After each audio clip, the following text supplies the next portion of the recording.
I'm a PPC legend after that. Right? That's some great tips.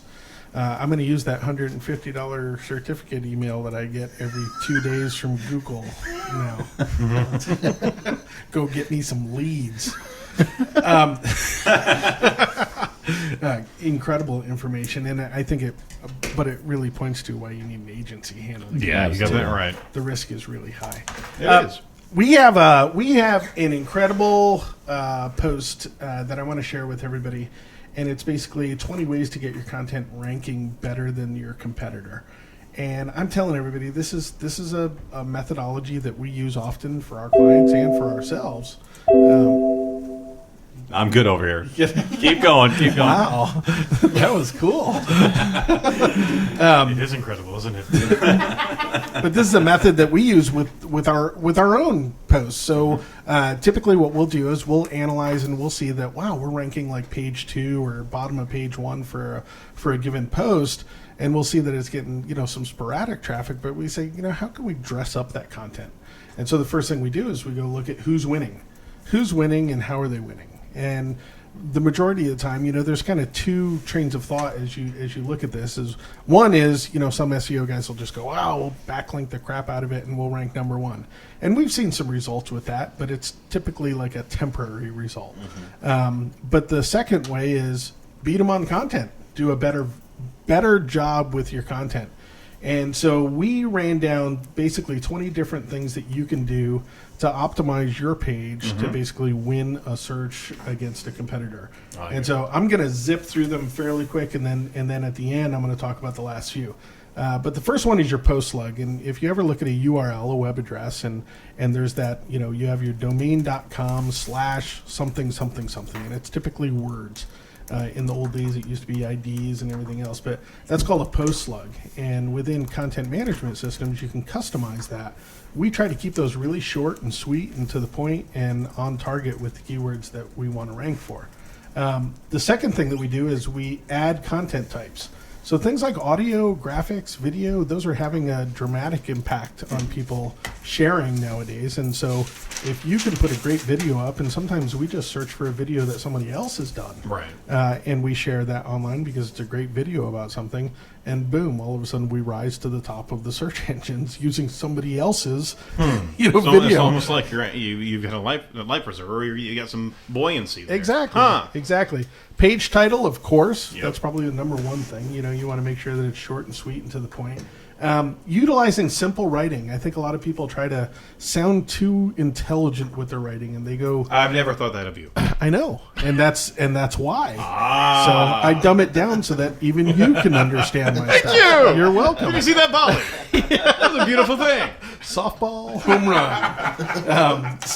But a lot of people use acronyms and industry terms and buzzwords. If we use those, we'll explain them within. So you'll see a lot of descriptions and a lot of acronym descriptions within our content. The reason why is we're trying to make it simple for people to read that content.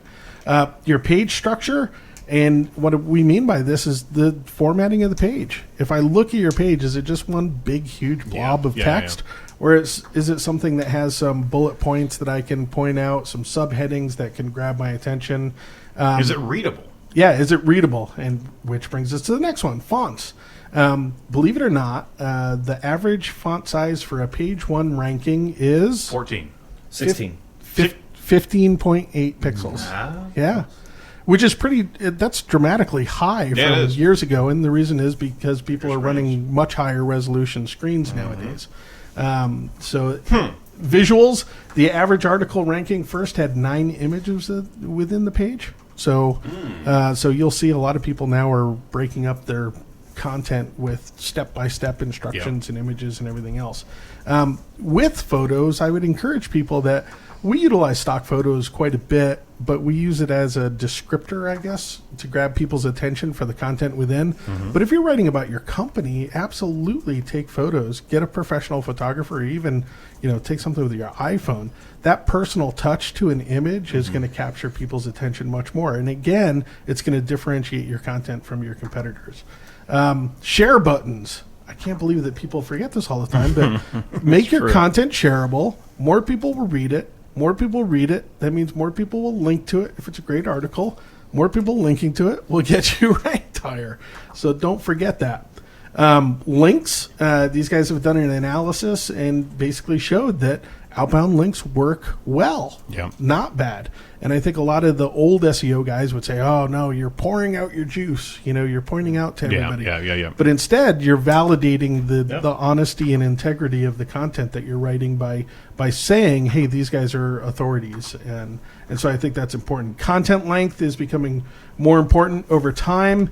And that's one that I've seen a lot of variation on between 1,000 and 2,000. I've seen that huge variation on the word count on pages. That goes completely against what I expect from a mobile environment. I would think that it'd be less consumable. I think what they want is depth. And if your page structure is good, where you're using subheadings and sections, and then I think you're okay. But what they're looking for is depth of content. That if Google sees a page that people are bouncing fairly quick or just it's not getting shared too much, but in depth I think tends to not only attract people from a search engine but also from an engagement standpoint. If you really want to read about a specific technology, let's say on the Marketing Tech blog, I need to write a thorough article about it. Otherwise, people are going to go somewhere else and read. Of course, along with having sharing buttons is share it. Share your stuff socially. And we don't just share our stuff when we write it. We share it constantly. In fact, we've got an engine basically on the back of ours that takes articles, I think, from the last 300 days and consistently reposts them to Facebook, LinkedIn, and Twitter. And the reason is because you're not sitting on Twitter all day. So that's a beautiful thing. So put it on Twitter every once in a while. I've never had a complaint that people said, I saw that 6 times in the last year. Never. Never got a complaint.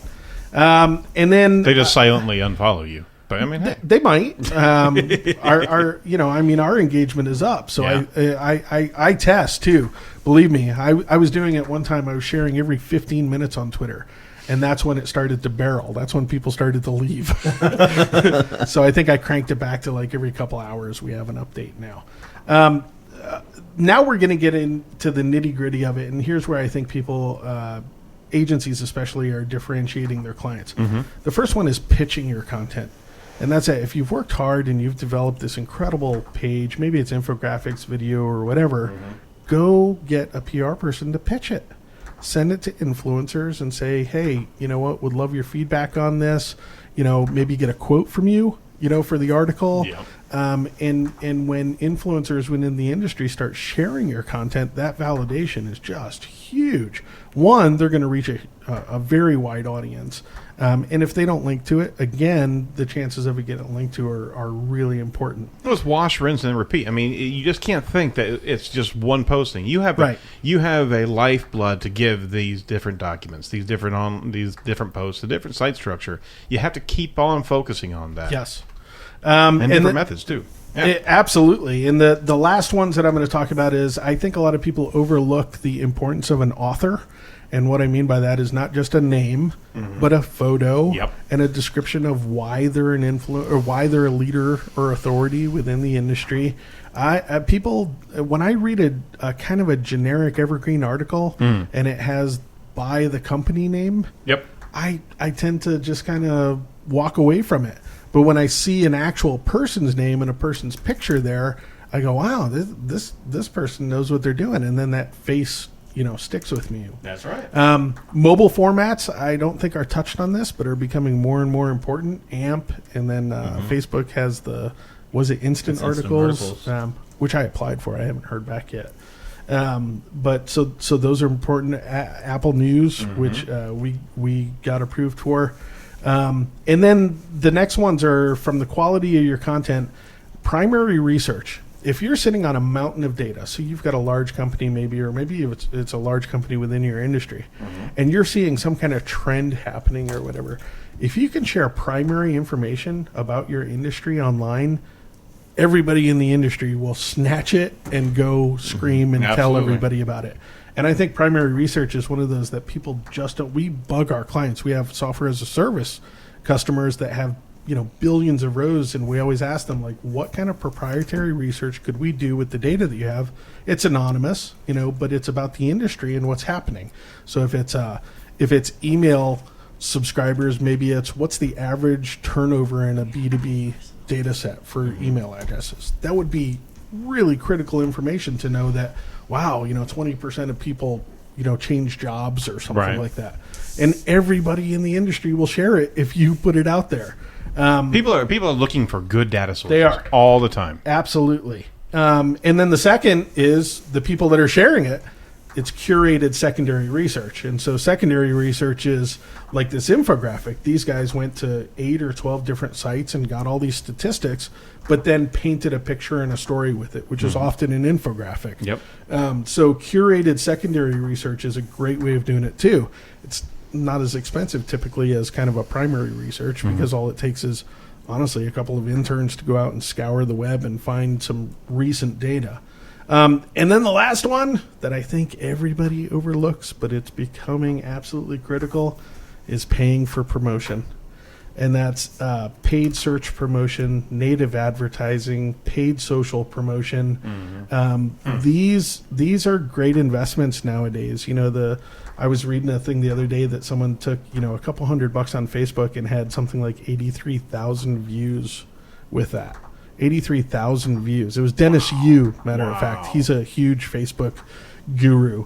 And so I think people are vastly underestimating that they think, well, it's all organic. It's all organic. Well, that's great if it's organic. Then you're relying totally on search and totally on getting found. But there's all of these other avenues, to get into people's into people's stream. That if it's native advertising, maybe I'm reading TechCrunch and I see an article, from Site Strategics or something, as a related article. These are absolutely critical, and the cost is very, very low.